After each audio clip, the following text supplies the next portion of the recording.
Viens ici.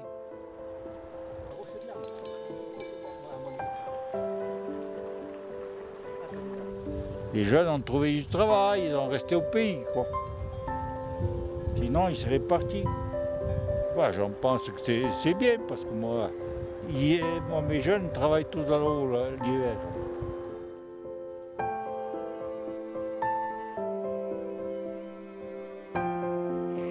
Dans la vallée du Haut-Champsaur, dans les Hautes-Alpes, sur la commune d'Orsières, la montagne prend ses couleurs d'automne. Cette saison, en apparence calme, prépare l'arrivée de la saison de ski. Nous sommes aux portes du parc national des Écrins.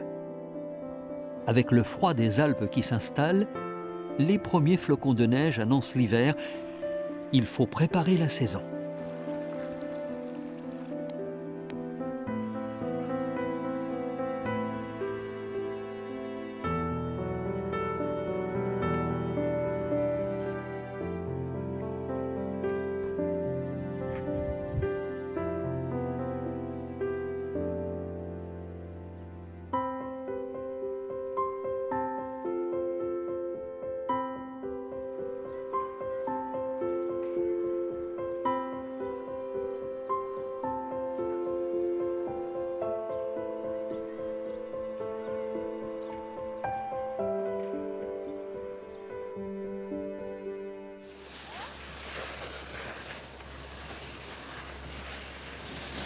Allez, on se relève.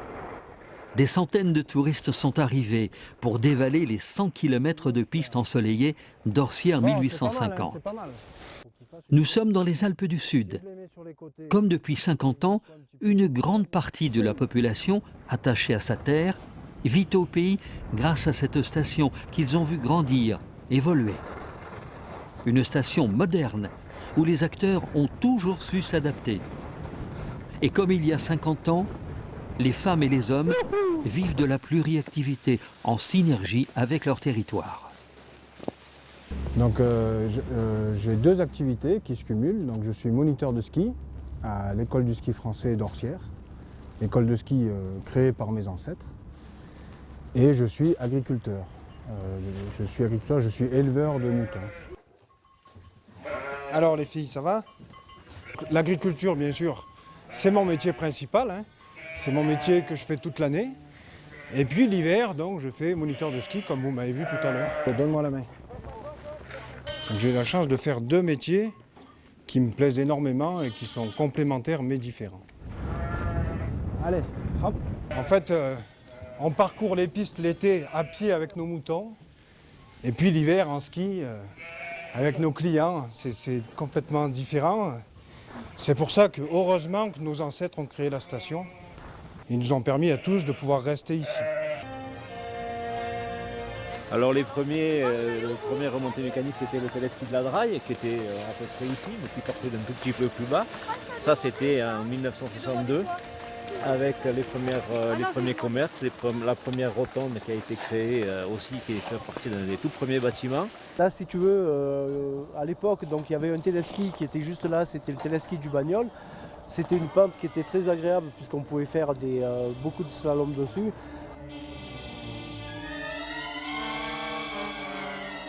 Juste en face, il y a eu la première construction des Kerlé 1, Kerlé 2, Kerlé 3. Et il y a eu une grande innovation dont M. Ricou a été très fier. C'est bien sûr le télésiège de Casse-Blanche qui a totalement fait développer la station et le domaine skiable. Et puis la zone du Chamois avec les télécabines. Et tout de suite, ensuite la station a vraiment pris son envol et là, ensuite les choses se sont passées très très vite. À 35 km de Gap, sur un domaine skiable de plus de 3000 hectares, Orsières-Merlette grandit dans le soleil du midi sur la neige des Alpes.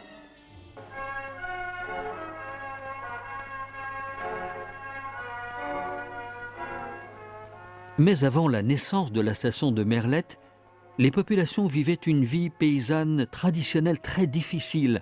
Grand froid et neige en hiver et dur labeur en été. Au milieu du XXe siècle, la courbe démographique était en chute libre. En 1960, la population des Orsatus n'est plus que de 500 âmes à cause de l'exode rural. Les jeunes fuient les rigueurs de la vie rurale pour rechercher un emploi et une vie meilleure dans les villes environnantes.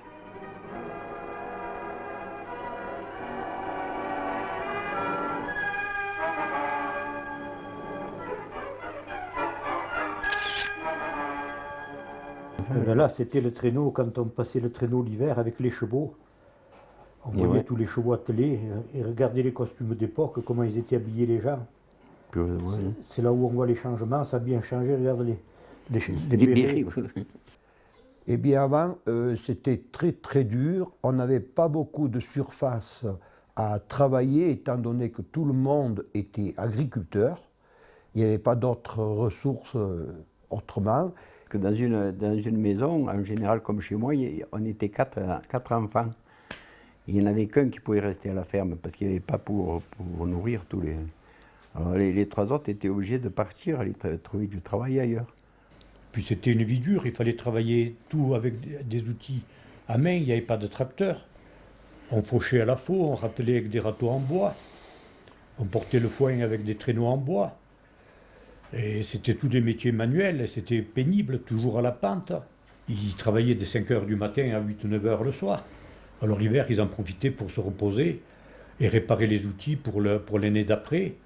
Ils faisaient leurs traîneaux eux-mêmes, ils faisaient leurs charrettes, ils faisaient leurs cordes. Paniers. Les paniers, ils étaient à droit de leurs mains, ils savaient tout faire. Pour les habitants d'Orsières, la passion des jeux de la glisse est un moyen d'évasion. La pratique du ski devient une évidence. Et ben voilà le premier téléski d'Orsières qui se trouvait derrière chez Guédard. Voilà le fil-neige. Voilà. De l'époque, en 1946, c'était la première piste de ski sur la commune pour les classes de neige qui étaient à Orsières. Ils avaient chaud, il y avait un soleil, ils avaient enlevé la noix. Ils avaient tombé la veste, comme on dit ici. Ouais. Il y avait une ambiance énorme, il y avait tous les gens de la vallée qui venaient voir ce fil-neige.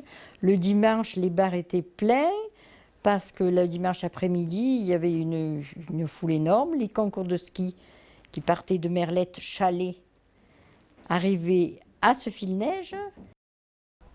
Chaque année, aux vacances de Toussaint, les maîtres et maîtresses nous distribuaient une paire de skis en bois qu'on rendait à la fin des vacances de Pâques.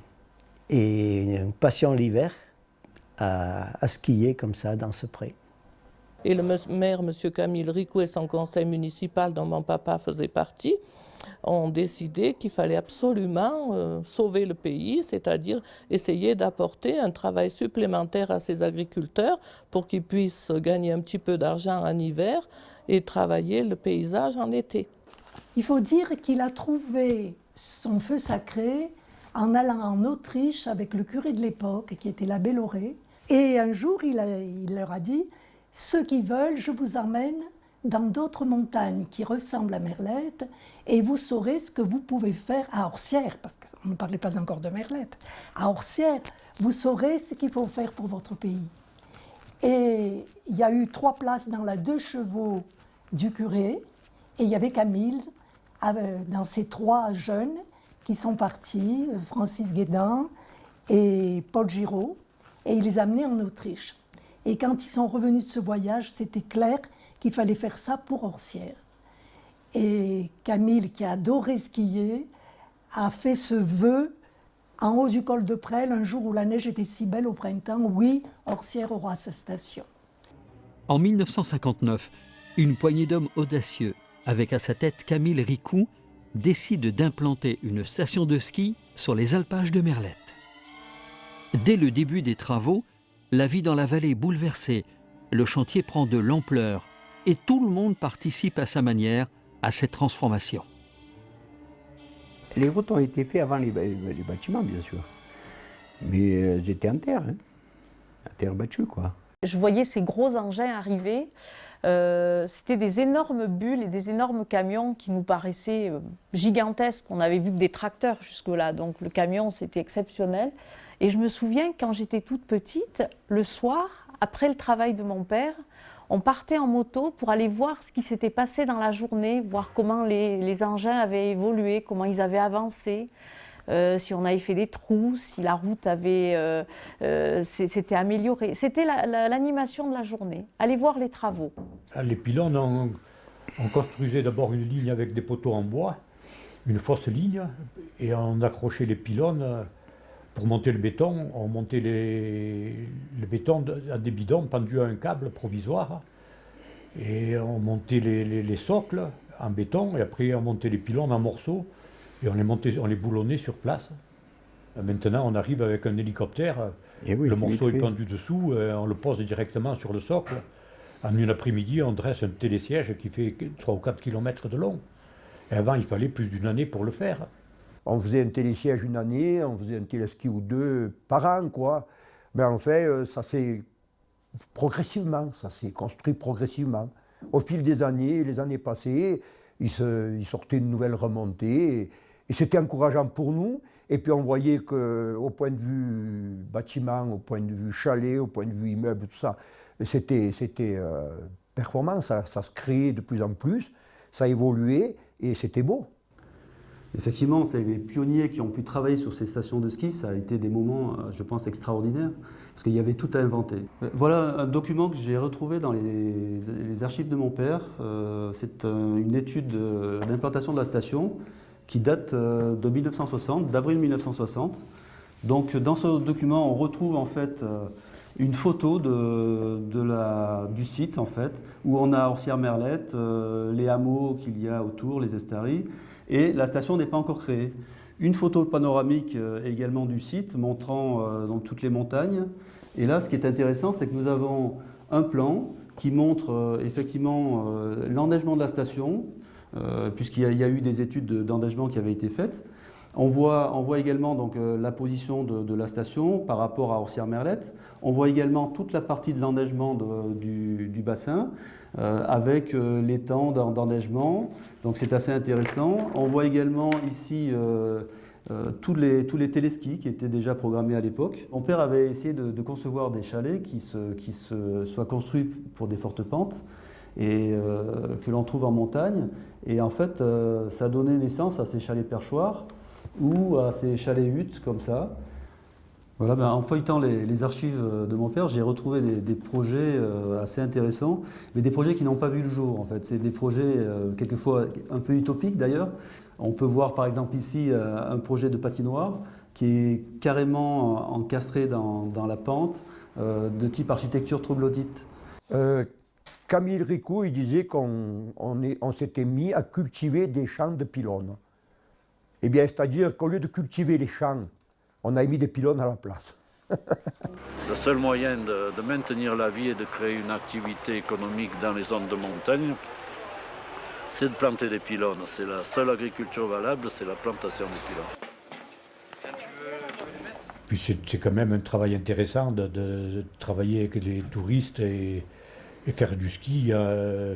C'est facile de gagner sa vie en faisant du ski quand même. C'est plus facile que de piocher un champ de patates.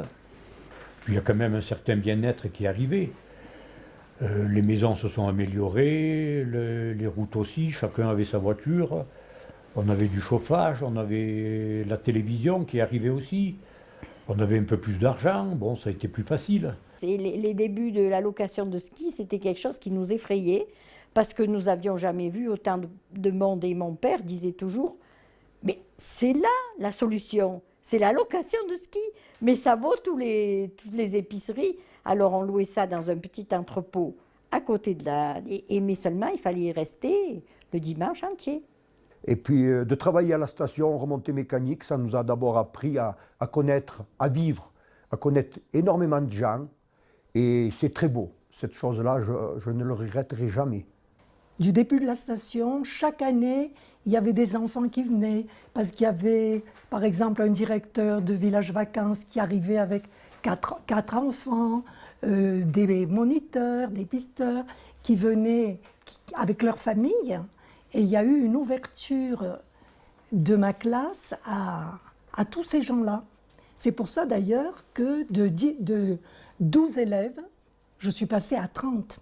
Je suis arrivée en juin 1973, jeune médecin célibataire à Orsières-Merlette, venant du Sud. J'avais envie de créer une clientèle rurale et une clientèle de station, naturellement.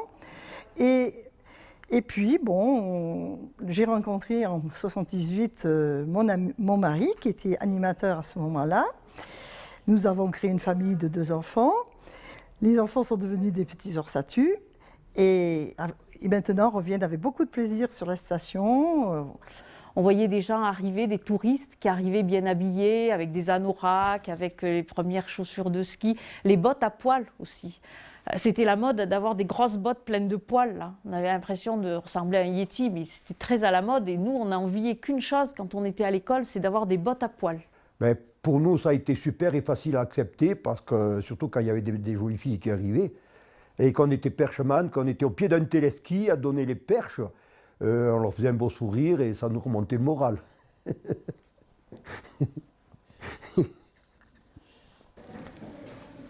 Alors vous avez ici dans mon document les principaux premiers dépliants de la station, avec le télécabine qui emmenait toutes les personnes au sommet du Drouvet. C'est surtout ce qui a vendu la station. La vie d'une station n'est pas un long fleuve tranquille. Orsières a aussi connu des périodes difficiles sur fond de crise financière. Mais avec l'aide de ses partenaires, elle a toujours su réagir.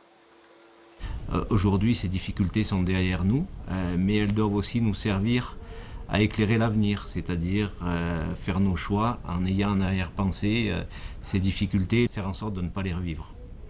La station d'Orsières 1850 s'est toujours singularisée par l'organisation d'événements médiatiques qui ont fait sa renommée. Le Tour de France cycliste a déjà été accueilli 4 fois. Orsières a régulièrement organisé des compétitions de ski internationales, comme par exemple les Ski Games, qui rassemblent plus de 500 jeunes champions venus des 4 coins de l'Europe. Orsières a aussi organisé 33 éditions de la Croisière Blanche et un célèbre festival de jazz fréquenté par les plus grands, comme Didi Bridgewater. Au fil des années, la station a su s'adapter, a su évoluer pour proposer une nouvelle offre qui va à la fois dans le sens de la diversité, mais aussi dans le sens de la qualité. Donc la station a énormément progressé et aujourd'hui, nous avons une offre qui est tout à fait en adéquation avec ce que viennent chercher les vacanciers lorsqu'ils viennent à la montagne. Orsières a cet avantage énorme, si vous voulez, d'être sur un versant très ensoleillé. Donc déjà, il y a à la base un esprit et une convivialité extrêmement agréable qui font de cette station une station dans laquelle on a plaisir à vivre. On ne fait plus du ski du matin au soir de la même manière. Aujourd'hui, il y a des plages consacrées au ski, des plages consacrées à d'autres activités. Et cette diversification anticipée par nos élus de l'époque a été, je pense, un très bon choix qui a permis véritablement de répondre à ces nouvelles attentes de clientèle. Une station, c'est des révolutions permanentes. Et je pense que les investissements, le nouvel office du tourisme, l'organisation aujourd'hui d'Orsières démontrent que c'est une nouvelle jeunesse. Et je pense que voilà, il y a encore de beaux jours. Je pense qu'une station ne s'arrête pas et il faut déjà réfléchir à ce que l'on fera demain.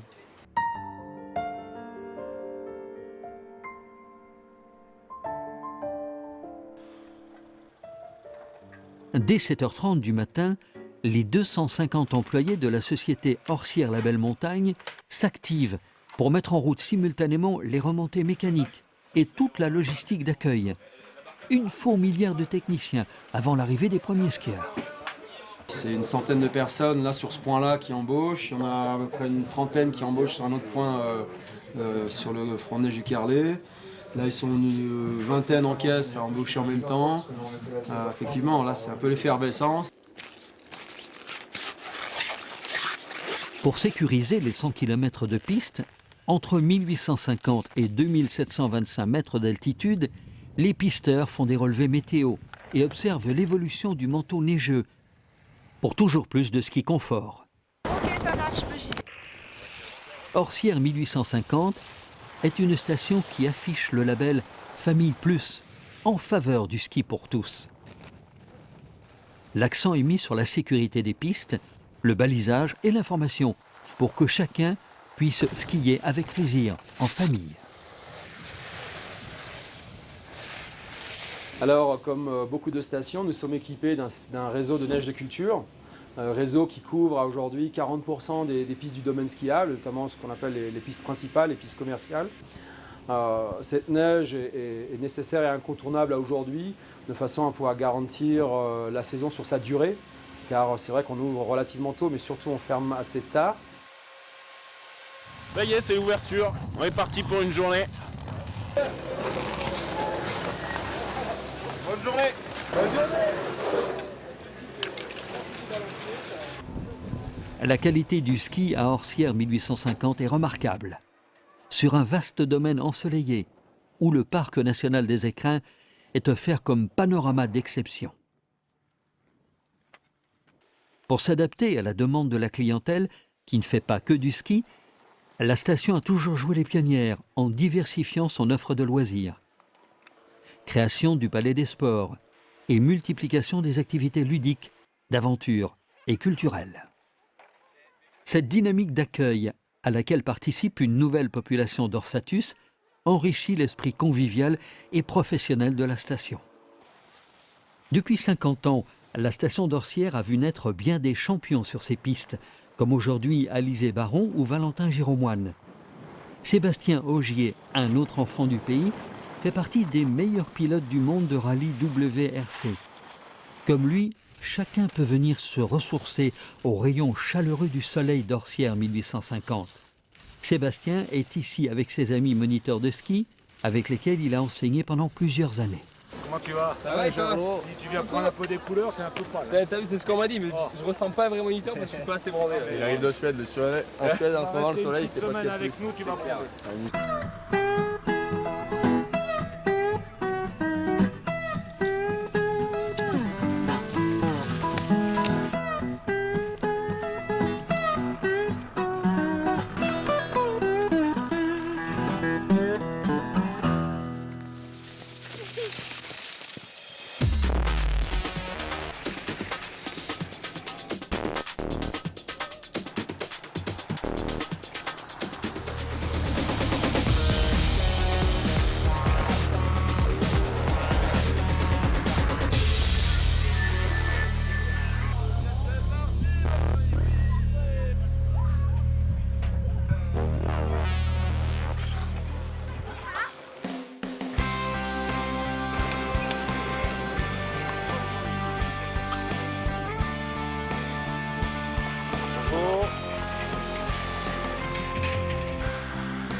Droit, les mains devant, restez bas, devant les mecs.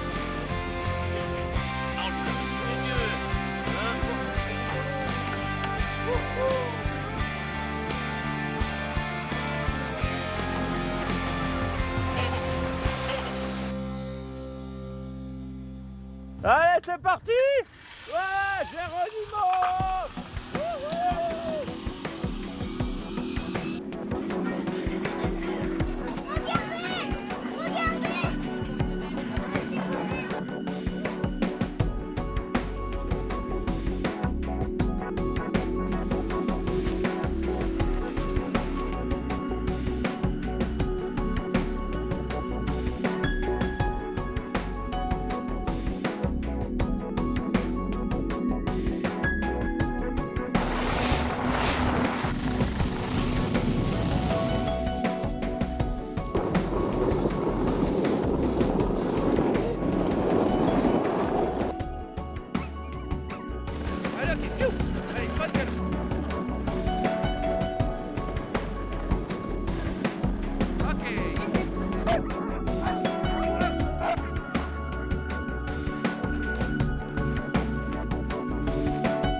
Nous voici tout de suite dans l'igloo. Donc celui-ci c'est un grand, c'est un familial avec 3 chambres. Bon bah bonne nuit les amis.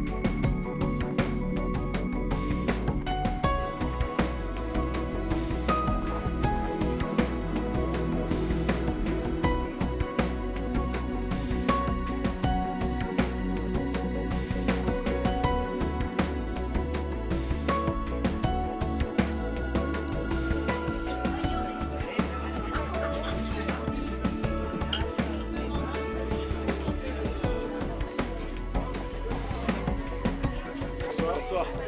Fantastique.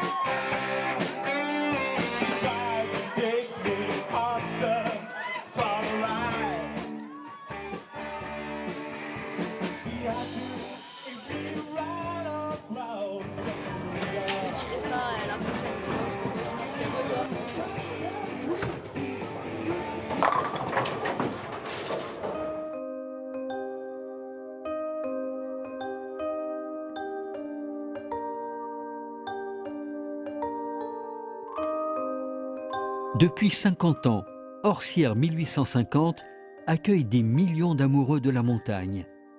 Forte de son enracinement dans une vallée préservée, grâce à une population accueillante et authentique, Orsières 1850 peut continuer à accueillir les familles pour longtemps. Les futures générations sont prêtes à prendre la relève, sous le soleil et la neige de la vallée du Champsaur.